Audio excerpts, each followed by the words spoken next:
Hey everyone, I hope you're doing well and staying safe during this time. If you're new here, welcome to the channel. Like I said, thank you so much for checking me out. If you haven't done so, please make sure to hit that subscribe button just right below the video. Cool, thank you so much. I really do appreciate it. And if you're returning, welcome back. Thanks again for your support. I truly do appreciate having you here. Alrighty guys, let's break this down, and I know it might seem scary at first. Ripple takes 3 losses. After watching this thing through, you guys are going to have a very good understanding of the significance of these losses and how it affects this case going forward. So just make sure you stick around for this whole thing and you guys are going to be totally caught up to speed. So just today out of James K. filing, court denies the Ripple defendant's motion to strike the Mets report. Reopens discovery until May 13th to redepose Dr. Metz. SEC ordered to pay reasonable expenses regarding the filing of the motion and the redeposition of Metz. So what does this mean? Well, a while back, the SEC filed one of their expert reports late, and that was this Dr. Metz report.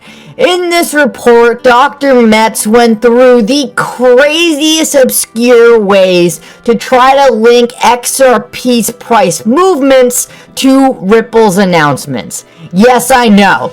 Us as the XRP community wish XRP moved on Ripple announcements because we'd probably be at a $200 XRP right now. But Dr. Metz wrote a report for the SEC saying that XRP never moves when Ripple makes an announcement.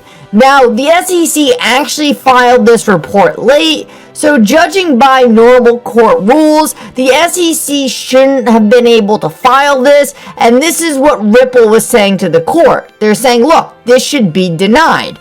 Well, Ripple trying to deny it was actually denied by the court, so the SEC will get to file this supplemental Mets report. Now, I want to quickly walk you through what I think of this and then show you what the lawyers are saying, and it's good news on both fronts.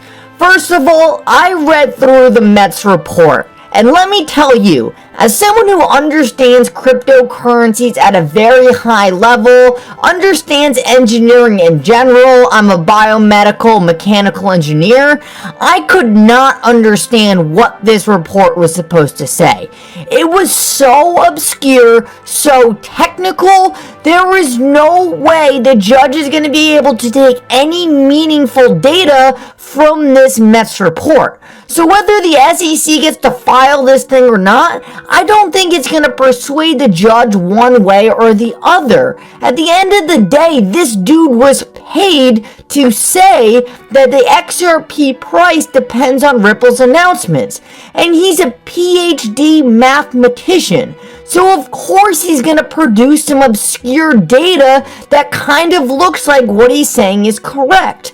But the thing is he had to go through so many different lengths to try to actually make this data correlate, because we know it doesn't correlate, that it made it so confusing that I don't think the judge is actually going to take anything meaningful from this report. But if we take a look at what James K. filing had to say about it, he says that the court criticizes the SEC, finding that the SEC has conducted itself improperly by serving an unauthorized supplemental report on the last day of discovery, but declines to strike the Mets supplemental report.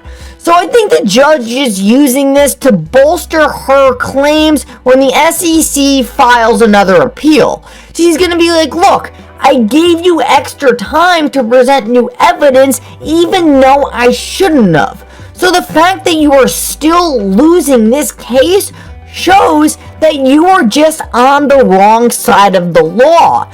I don't think this is in any way a big loss for Ripple. The judge went out of her way to make it clear that the SEC is out of line with their behavior here, and also made it clear that they will be paying for any extra time that this adds on to the case having to do with Metz's deposition of the Ripple lawyers. So So I don't think this is going to be a big deal at all. This is more of a procedural ruling and looks like the court throwing the SEC a bone, saying, look, you haven't won much, so here's an inconsequential win. We will hand you, but the important part is discovery is only being reopened for a very short amount of time, only until May 13th, and then will be reclosed, so this shouldn't have any significant impact on timelines. Alrighty guys, let's hit on the next win for the SEC. God, I hate saying that. So, out of James K. filing, Judge Torres had granted the SEC's motion for extension of time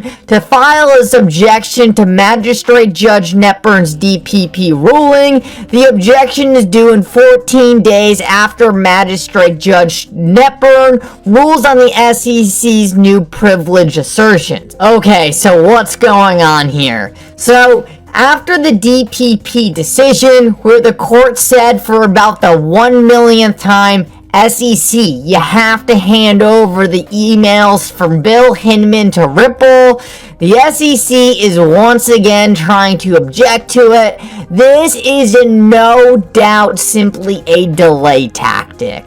The judge and the court are not going to change their minds on this ruling, no matter how much the SEC begs them to. The court has made it very clear. You are going to hand over those emails, and even if you keep on delaying, we are not going to change our minds. Now, the SEC is going to take their opportunity and keep on delaying. But this is nothing more than a delay tactic because none of this is going to change. The court has made it so clear already that a Ripple will get these emails one way or the other. So I don't really see this as much of a big deal. The SEC is simply asking for some more time to make up their next excuse on why they shouldn't have to hand them over. But we already know the outcome of this. It's just adding another 14 days. Yes, no one wants this thing delayed 14 more days, but this lawsuit has been going on for over a year and a half. So what's 14 days really gonna do if the SEC is just gonna get a smack down again at the end of it? Overall, that's my main thoughts on this. I don't think it's really any kind of game changer. It's important to point out that we've been saying on this channel now for a while that the SEC's only weapon is delays and time. They do not have any evidence on their side, so whenever they have the potential to delay this case further, they have to take it because it's the only weapon they can use against Ripple. That's pretty sad coming from the fact that they are the party that filed this case, but at the end of the day, that's where we are, and this is what the SEC is going to do. Not much we can do about it. The important part is they will lose, and almost every lawyer I have seen talk about this has agreed to that point. Now guys, finally, I believe this last ruling was probably the biggest loss for Ripple in this case, and it says breaking. Judge Netburn denies Garlinghouse's motion to compel production of the Esterbrook notes. The court states that the Esterbrook notes are no different from the notes the courts previously found to be protected by the privilege. So what's going on here? Well, a while back, Brad Garlinghouse was in a meeting with Jay Clayton and some other SEC members, and in that meeting, Brad Garlinghouse claims that he came away with the impression that the SEC did not believe XRP was a security, and it was even mentioned that he was specifically told that. So he was trying to get the notes from this very meeting so that he could bring it to the court and say, look, the SEC specifically told me XRP is not a security, so how are they going to come back a couple years later and say, look, now we do think XRP is a security? Now, Brad Garlinghouse and Ripple were denied these notes by the court, but there's something very important we need to be paying attention to, and why, although this seems bad on the surface, it's actually not as bad as you might think. Well, who better to break this down than Jeremy Hogan? He says, I expected the SEC to win this motion and agree with the judge insofar as she reviewed the notes and applied the DPP factors. Also, I tweeted back in February, I don't care too much. Garlinghouse was on the call and he can testify about what was said, uncontroverted. And what does uncontroverted mean? Well, thank God for Jeremy Hogan, because I didn't know what it meant either. He said the idea of uncontroverted evidence is very, very powerful in law.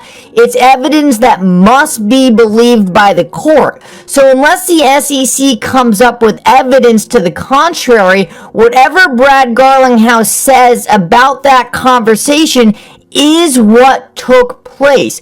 No questions asked. So this is huge, because what Jeremy Hogan is telling us here is that even though Ripple and Brad Garlinghouse are not going to get the notes from this meeting, it really doesn't matter. And that's because Brad Garlinghouse can always testify to what was said at this meeting. And during his testimony, essentially, unless the SEC can prove otherwise, anything he says goes. So the SEC really isn't going to be able to hide anything with this ruling. Ultimately, it kind of just delays the evidence from coming out.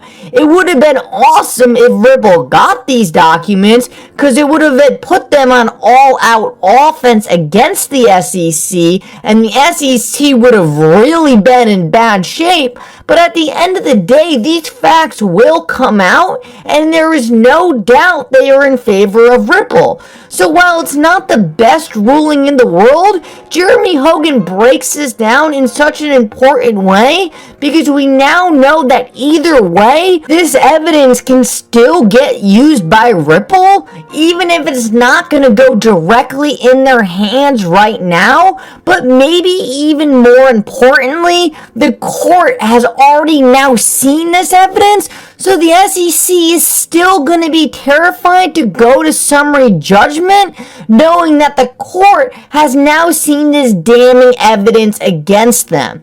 In my opinion, this just goes a step further to drive both parties to a settlement. And when are we going to really know what's going on behind the scenes? How serious is the SEC about actually taking this thing longer? Or are they bluffing right now, and are they ready to settle?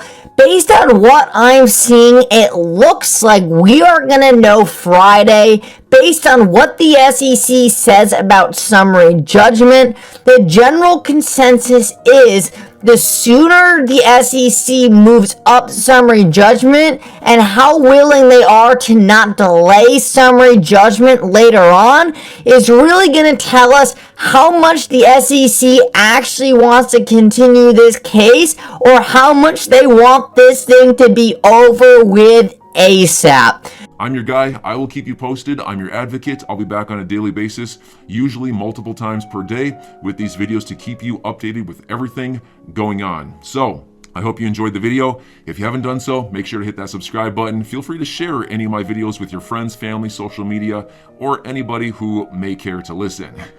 Thanks so much for your continued support. I'm always here for you. I want to help you through this time. So thank you so much for continuing to choose me. Enjoy your day, stay safe, and I'll catch you again probably in a couple hours. Thanks, everybody. See you later.